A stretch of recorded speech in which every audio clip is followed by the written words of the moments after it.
श्री गुरु चरण सरोज रजे निज मन मुकर सुधार। वर्णम रघुवर विमल जस जोधायक फल चार। बुद्धिहीन तनु जान के सुमिरो पवन कुमार। बल बुद्धि विद्या देहु मोहि हरो कलेश विकार। पवन तनय संकट हरण मंगल मूर्ति रूप। राम लखन सीता सहित हृदय बसो सुरभूप। सियावत रामचंद्र भगवान की जय। मेरा ये वीडियो ब्लॉग देखने वाले आप सभी भाई बहनों को मेरी तरफ से नमस्कार प्रणाम। रामचरितमानस भाग नंबर 3, 2 भाग मैंने पहले ही रिकॉर्ड करके यूट्यूब पर लोड किए हुए हैं। अब तीसरा भाग सती चरित्र, सती मैया और शंकर भगवान की कथा है। सती माता और शंकर भगवान जो कैलाश पर आ गए, अपनी यात्रा पूरी करके प्रयागराज से चले, रास्ते में भगवान मिले, भगवान भोले ने दर्शन किया, सती मैया ने संदेह किया, सती मैया परीक्षा लेने गईं। सती माता ने शंकर भगवान से झूठ बोला कि मैंने तो कोई परीक्षा नहीं ली, कीन प्रणाम तुम्हारे नहीं, मैंने तो आपके जैसे आपने प्रणाम किया था वैसे ही मैं चली आई। राम जी ने अपने सब लीला दिखाई। सती मैया बहुत दुखी होकर के मन में सोचने कि मैंने बहुत गलत काम कर दिया, बाबा की बात नहीं मानी। और वहां से शंकर भगवान मैया से कुछ नहीं बोले और अपने ध्यान लगाकर देखा तो मैया ने जो चरित्र किए थे वो सब जान गए, लेकिन माता को कुछ नहीं बोला उन्होंने। चुपचाप वहां से अपने मन ही मन में संकल्प कर लिया भगवान भोले ने कि अब सती माता से जिस तन से अब मैं कभी भेंट नहीं करूंगा, मैं अपने पत्नी के रूप में अब स्वीकार नहीं करूंगा। ऐसा संकल्प भगवान शंकर ने मन ही मन में कर लिया था, सती माता को नहीं बताया। और वहां से चलते चलते सती माता बहुत दुखित होकर के कहने लगी कि आपने किस चीज का संकल्प किया है। ऊपर से आकाशवाणी द्वारा जब आकाशवाणी हुई कि शंकर भगवान आपने जो संकल्प किया ऐसा कोई नहीं कर सकता। तो सती माता ने बाबा से पूछा भी था कि आपने किस चीज का संकल्प किया, लेकिन बाबा ने नहीं बताया। और दोनों पर्वत पे आने लगे, भगवान शंकर समाधि में चले गए और मैया वहां पर बड़े दुखी मन से, एक एक दिन उनका ऐसे बीत रहा है जैसे एक एक युग बीते। समय व्यतीत होता चला गया तो एक दिन मैया बहुत दुखित होकर के भगवान से प्रार्थना करने लगी और कहने लगी कि शंकर भगवान ने मेरा ही परित्याग कर दिया, यानी मुझे पत्नी रूप में अब स्वीकार नहीं करेंगे, तो मेरा तो अब मरना ही अच्छा है। तो यहाँ से अब कथा शुरू करते हैं, आप ध्यान से सुने। आपके ऊपर भगवान की विशेष बड़ी कृपा होगी, ये हमारा पूर्ण विश्वास है। रामचरितमानस एक ऐसा ग्रंथ है, ये मान लीजिए भगवान का ग्रंथ अवतार है, अथाह समुद्र है, इसका पार कोई नहीं पा सकता। तो मैं तो पढ़ के आपको सुना रहा हूँ, आप ध्यान से सुने। अब सती माता भगवान से कैसे प्रार्थना कर रही हैं, बोला कि मैं इस शरीर कैसे छूटे बिगर परिश्रम, बिगर मतलब कोई ऐसा कठिन कार्य करते हुए। तो वो क्या बोल रही है मैया से, भगवान से क्या प्रार्थना कर रही है सती माता। तो समदरसी सुनहि प्रभु करहु सुबेग उपाय। सोई मरनु जहि बिनहि श्रम दुसहि विपत्ति बिहाय। भगवान से प्रार्थना कैसे कर रही है माता कि तो हे समदर्शी प्रभु सुनिए और शीघ्र वह उपाय कीजिए जिससे मेरा मरण हो जाए। बिना परिश्रम यह परित्याग रूपी, पति परित्याग रूपी ऐस विपत्ति दूर हो जाए। जो पति ने मुझे परित्याग कर दिया वो सहज में ही मेरी विपत्ति कैसे दूर हो, ऐसा उपाय भगवान मेरे लिए आप कर देना। तब क्या हुआ, यही विधि दुखित ब्रजेश कुमारी। अखतनीय दारुण दुख भारी। बीते सम्मत सहस 87 तजी समाधि संभ अभिनाशी। दक्ष सुता सती इस प्रकार बहुत दुखित थी वहां पर, क्योंकि बाबा समाधि में थे और वो अकेली बहुत दुखित थी। तो इनको इतना दारुण दुख था कि जिसका कोई वर्णन नहीं कर सकता मैया का। इसी समय क्या हुआ, 87,000 वर्ष बीत गए ऐसे ही ऐसे। भगवान शंकर भगवान कितने दिन रहे समाधि में? 87,000 वर्ष तक समाधि में रहे और 87,000 बीत जाने पर भगवान शंकर की समाधि खुली। अब क्या कर रहे हैं शंकर भगवान? राम नाम सेवे सुमिरन लागे, जाने सती जगत पति जागे, जाए शंभु पद बंदन कीना, सन्मुख शंकर आसनु दीना। शिवजी जब समाधि खुली तो एकदम से राम राम राम राम का जाप करते हुए स्मरण करने लगे। तो यह जब पता लगा सती माता को कि जगतपति जाग गए हैं, तो उन्होंने जाकर शिवजी के चरणों में प्रणाम किया और शिवजी ने उनको जब प्रणाम किया तो बैठने के लिए इशारा कर दिया कि आ जाओ सामने। लगे कहन हरि कथा रसाला, दक्ष प्रजेश भये तहि काला, देखा विधि विचार सब लायक, दक्ष कीन प्रजापति नायक। इसी समय घटना घटी। शिवजी भगवान हरि की रहस्यमयी कथाएं कहने लगे, वहां पर मैया को सुनाने लगे। मैया सामने बैठी हुई है। उसी समय दक्ष प्रजापति हुए। उसी समय दक्ष को प्रजापति बना दिया, यानी देवताओं का राजा बना दिया ब्रह्मा जी ने। सब प्रकार से योग देख करके समझ कर दक्ष को प्रजापतियों का नायक बना दिया सभी देवताओं के ऊपर। अब क्या हुआ आगे? बड़ अधिकार दक्ष जब पावा, अति अभिमान हृदय तव आवा, नहीं को अस जनमा जग माही, प्रभुता पाहि चाहि मधु नाही। दक्ष को जब इतना बड़ा अधिकार मिल गया, उसने अधिकार पाया, तब उसने हृदय में अत्यंत अभिमान हो गया उसको। जगत में ऐसा कोई नहीं पैदा हुआ जिसको प्रभुता पाकर के अभिमान नहीं हुआ हो। जिसको कोई पद मिल जाए, एमएलए बन जाए, सांसद बन जाए या कोई पद मिल जाए, तो अभिमान तो हो ही जाता है। तो दक्ष को बड़ा अभिमान हो गया कि अब तो मैं सबसे बड़ा हो गया। दक्ष लिए मुनि बोल सब करन लगे बड़ जाग, नेवते सादर सकल सुर जय पावत मुख भाग। अब दक्ष ने क्या काम किया कि दक्ष ने सब मुनियों को बुला लिया और वे बड़ा यज्ञ करने लगे। दक्ष महाराज राजा ने मुनियों को बुला करके यज्ञ करने लगा। तो देवता यज्ञ का भाग पाते हैं। दक्ष उन सबको आदर सहित निमंत्रित किया, सभी देवताओं को। किन किन को आमंत्रित किया दक्ष ने?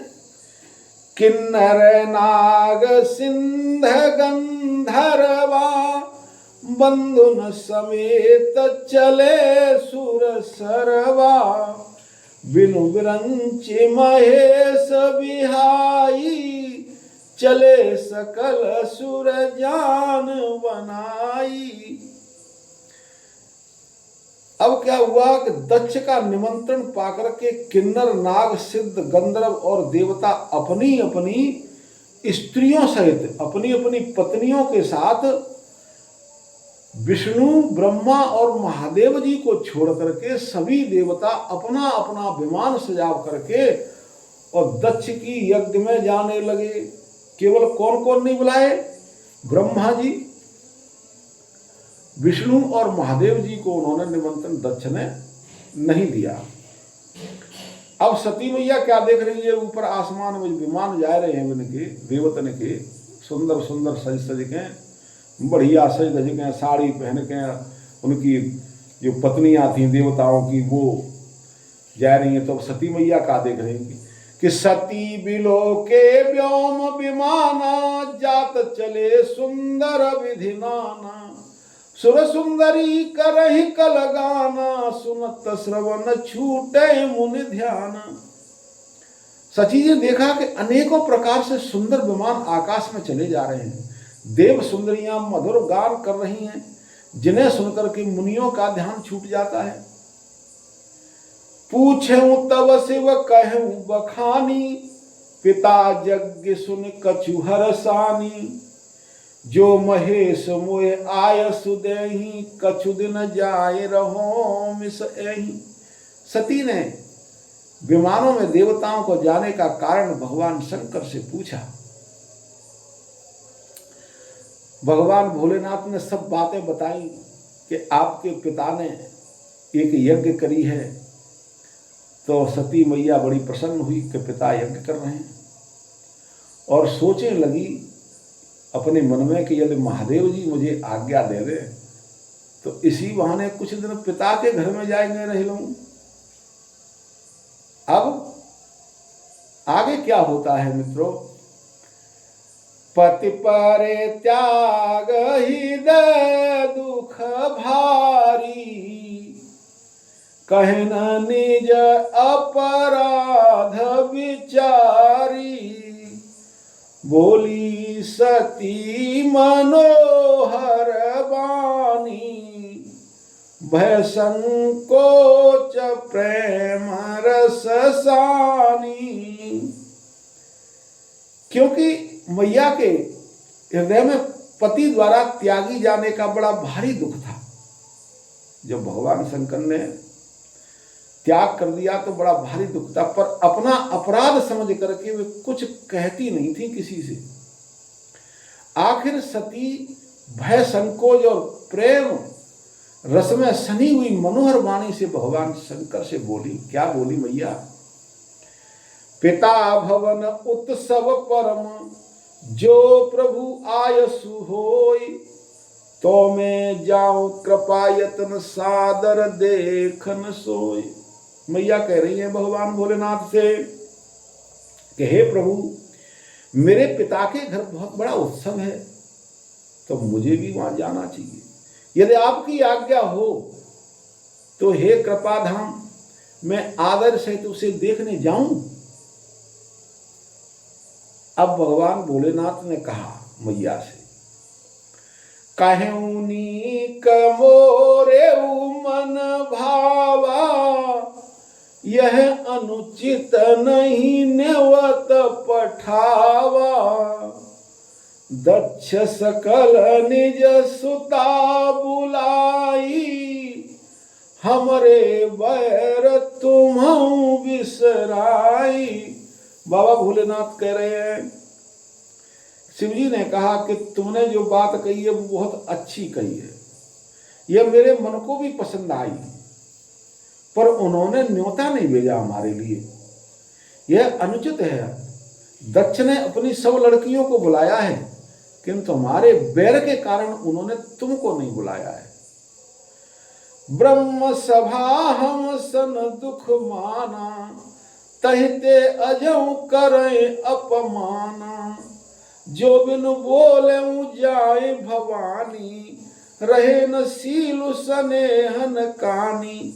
एक बार ब्रह्मा जी की सभा में हमसे अप्रसन्न हो गए थे आपके पिताजी दक्ष, उसी से वे अब भी हमारा अपमान करते आ रहे हैं। मुनीश्वर भृगु जी ने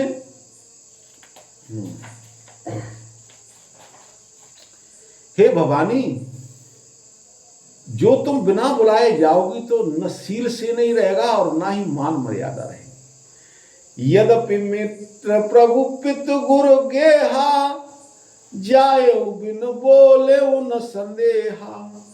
तदपि विरोध मान जह कोई, तहां गए कल्याण न होई। यद्यपि हम इसमें संदेह नहीं है कि मित्र, कोई संदेह नहीं है, यद्यपि मित्र के घर, पिता के घर, गुरु के घर बिना बुलाए जाना चाहिए, तो भी यहां कोई विरोध मानता हो उसके घर जाने से कल्याण नहीं होता।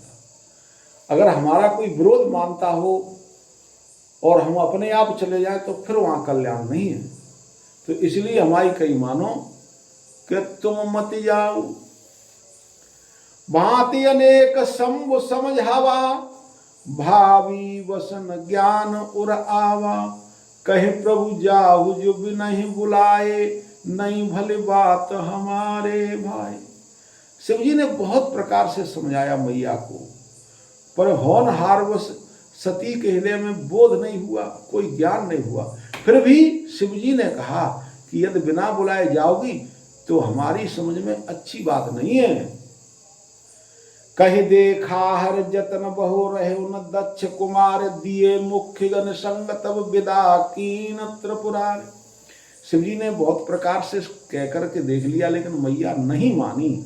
तो क्या हुआ कि जब सती का नहीं मानी, तब त्रिपुरारी महादेव जी ने अपने दो मुख्य गण थे, सती माता के संग में भेज दिया कि ये अकेली जा रही है, कोई बात हो तो तुम देखभाल कर लियो।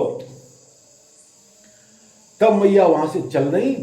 पिता भवन जब गई भवानी, दक्ष त्रास काहुन सनमानी।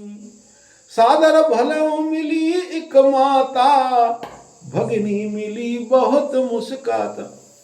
भवानी जब पिता दक्ष के घर में गई, पहुंची तब दक्ष के डर के मारे किसी ने उनकी आव भगत स्वागत नहीं किया। दक्ष के डर के मारे केवल एक माता ही है जो आदर से मिली, क्योंकि मैया तो मैया होती है, माता का तो सब बराबर होते हैं। तो माता ने भर के जेठ खूब मिली। सती मैया खूब उनसे रोई और कही कि हे माता, हमने तुम्हें बुलाया नहीं भेजो। मैया कहा के, क्योंकि समाज में औरत गांव घरों में नहीं चल पाती है आदमियों के आगे। तो माता ने कुछ भी नहीं कहा कि भैया बेटी, पिताजी जाने क्यों नहीं बुलाए। तो खूब मिली माता, लेकिन उनकी बहन मुस्कुराए मुस्कुराए के मिल रही हैं। अगर कोई आपके ऊपर ज्यादा मुस्कुराए, बार बार मुस्कुराए, तो वो भी ठीक नहीं है, वो भी एक अपमान ही है। बिगर बात है मुस्कुराए, बिगर बात है हंसे, तुम्हारे सामने आया है कि तो फिर तो अच्छी बात नहीं है भाई। ये होता है तो ऐसा कभी नहीं करना चाहिए।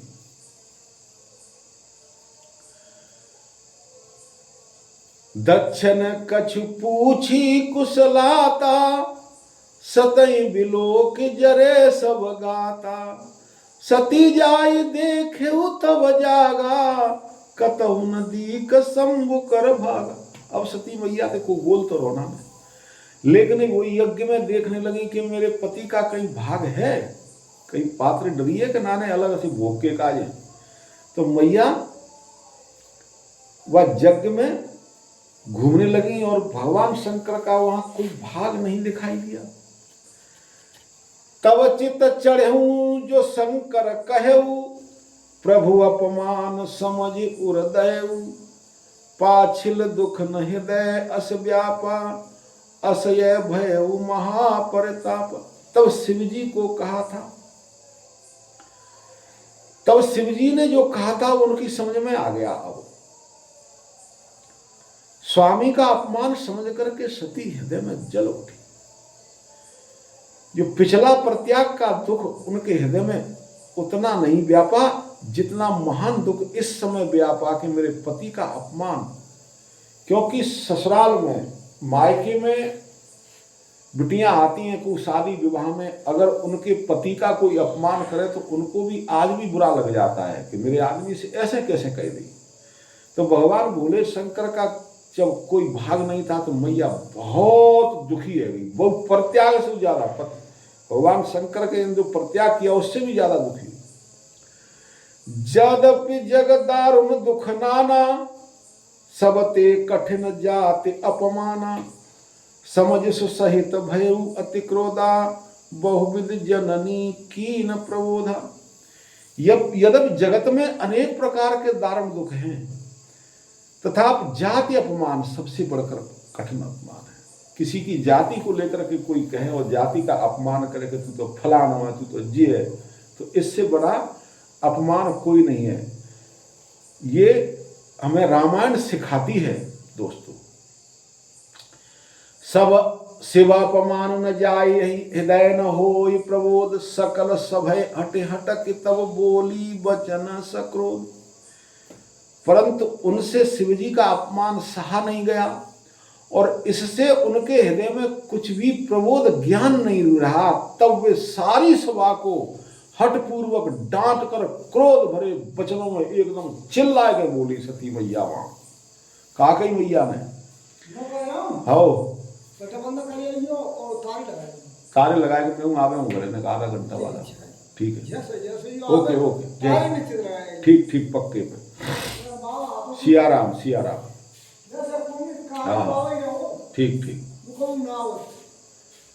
मैया कह रही है, सुनहु सभासद सकल मुनिंदा, कही सुनी जिने शंकर निंदा, सो फलो तोर तल है सब काहू, भली भांति पछताव पिताहू। हे सभासदो, मैया जोर जोर से बोलने लगी, हे सभासदो और सब मुनीश्वरों सुनो, जिन लोगों ने यहाँ शिव जी की निंदा की या सुनी है उन सबको उसका फल तुरंत जरूर मिलेगा। मैया हाथ उठाए उंगली कर करके कह रही है, और मेरे पिता दक्ष भी इस भली भांति इस पछताएंगे, अब मेरे पिता भी पछताएंगे। संत शंभु श्रीपति अपवादा, सुनहि जहां तहि असीमर जादा, काटहि तास जीव जो बसाई, श्रवण मूद न तय चले पराई। जहां संत शिवजी और लक्ष्मीपति विष्णु भगवान की निंदा सुनी जाए वहां ऐसी मर्यादा है कि यदि अपना बस नहीं चले तो उस निंदा करने वाले की जीभ काट ले, और नहीं तो कान मूंद करके वहां से चुपचाप चलो आओ। मैया ने कहा कि जहां भगवान की निंदा है रही हो, भगवान विष्णु शंकर की कोई निंदा कर रहे हो तो बाकी जीभ काट ले, और अगर तुम्हारे बस की बात ना तो कानन में रुई लगा करके वहां से चुपचाप भाग ले, तो भगवान की निंदा नहीं सुननी चाहिए। जगदात्मा महेश पुरारी, जगत जनन सबके हितकारी, पिता मंदमति निंदत तेहि, दक्ष शुक्र सम्मत यह देहि। त्रिपुर दैत्य को मारने वाले भगवान महेश्वर संपूर्ण जगत के आत्मा हैं। वे जगत पिता और सबका हित करने वाले हैं। मेरा मंद बुद्धि पिता, मैया जोर जोर से चिल्ला के कह रही है, मेरा मंद बुद्धि पिता उनकी निंदा करता है, और मेरा यह शरीर दक्ष ही के वीर से उत्पन्न हुआ है। तजयं तुरत देहि तय हेतु, उरधर चंद्र मोल वृष केतु, अस कहि जोग अग्नि तनु जारा, भयं सकल मख हाहाकारा। इसलिए चंद्रमा को ललाट पर धारण करने वाले वृष केतु शिवजी को हृदय में धारण करके मैं इस शरीर को तुरंत ही त्याग दूंगी। और यह कह करके मैया ने, ऐसा कह करके सती जी ने योगी अग्नि में अपना शरीर भस्म कर लिया। अपने योग से अग्नि उत्पन्न करी और उत्पन्न करके उसमें अपना शरीर उस यज्ञशाला में अपना शरीर त्याग दिया और उस यज्ञशाला में चारों तरफ हाहाकार मचने लगा। सती मरण सुन शंभुगन लगे करण मुख खीस, यज्ञ विध्वंस विलोक मृगु रक्षा कीन मुनीस। सती का मरण सुन करके शिव जी के गण यज्ञ विध्वंस करने लगे दोनों, और यज्ञ विध्वंस होते देख करके मुनीश्वर भृगु जी ने उनकी रक्षा करनी चाहिए। तब क्या हुआ, समाचार सब शंकर पाए, वीरभद्र कही कोप पठाए, यज्ञ विध्वंस जाहि तिन कीना, सकल सुरन विधिवत फल दीना। जब भृगु जी ने उस यज्ञ की रक्षा करनी चाहिए और दक्ष की रक्षा करनी चाहिए, तो समाचार भगवान शंकर को मिला और उन्होंने वीरभद्र को वहां से भेज दिया। वीरभद्र को भेज दिया और उन्होंने आकर वीरभद्र को भेजा। उन्होंने वहां आकर के यज्ञ विध्वंस कर डाला और सब देवताओं को यथोचित फल दंड, जिसको किसी को थप्पड़ मारा, किसी को कुछ मारा, किसी को देवता सब चुटियाल कर दे। भय जग विदित दक्ष गति सोई, जस कछु शंभु विमुख के होई, यह इतिहास सकल जग जानी, ताते में संक्षेप बखानी। तुलसीदास कह रहे भैया दक्ष की जगत प्रसिद्ध वही गति हुई जो शिवद्रोही की हुआ करती है, जो शंकर भगवान के द्रोही है उनकी जो गति होती है वही गति दक्ष की हुई। यह इतिहास सारा जगत जानता है, इसलिए मैंने संक्षेप में वर्णन किया है। शंकर भगवान कह रहे हैं कि दक्ष के बारे में सब कोई जानते हैं। सती मरत हर शरण बरो, सती मरत हर सन बरु मांगा, जन्म जन्म शिव पद अनुरागा, तह कारण हिम गर ग्रह जाई, जनमी पार्वती तनु पाई। और सती मैया ने मरते समय भगवान हरि से, भगवान राम से वर मांगा कि मेरा जन्म जन्म में शिव जी के चरणों में अनुराग है। इसी कारण उन्होंने हिमाचल के घर जाकर के पार्वती के शरीर से जन्म ले लिया। मैया ने वहां पार्वती के रूप में जाकर के जन्म लिया। कहां, हिमांचल के यहां। जब ते उमा शैल ग्रह आई, सकल सिद्ध संपत्ति तय छाई, जह तन मुनहि स्वाश्रम दीने, उचित वास हिम भूदर दीने। जैसे ही मैया का जन्म हुआ हिमाचल महाराज के यहाँ, वहां जन्मी तो वहां सारी सिद्धियां और संपत्तियां छा गई। मुनियों ने जहां तहां सुंदर आश्रम बना लिए, हिमाचल ने उनको उचित स्थान दिए साधु संतों के, और पूरा हिमाचल फूलों से भर गया। फूल खिल गए, चारों तरफ सुंदर वातावरण, सुंदर सुंदर सुगंध हवा चल रही हैं। सदा सुमन बल सहित सब द्रम नव नाना जाते, प्रगति सुंदर शैल पर मन आकर बहुभांत। उस सुंदर पर्वत पर बहुत प्रकार के सब नए नए वृक्ष सदा पुष्प फल युक्त हो गए, और वहां बहुत तरह की मणियों की खाने प्रकट हो गई। तो मित्रों, श्री रामचंद्र चरितमानस का यह तृतीय खंड आज मैंने आपको सुनाया। सती मैया ने अपने शरीर का परित्याग किया, उसके बाद में हिमांचल महाराज के यहाँ जन्म लिया पार्वती मैया के रूप में। अब आगे की कथा चौथे भाग में सुनाएंगे, तब तक आप हमारे ये 3 भागों को सुनते रहिए। भगवान श्री राम आप पर जरूर जरूर कृपा करेंगे। रामायण अथा एक समुद्र है, इसमें ज़्यादा इतने घुसते जाओ, इतनी गहराई है, इसमें कोई था नहीं है इसकी। बोलो राजा रामचंद्र भगवान की जय। जय श्री सीताराम। हरे राधे श्याम।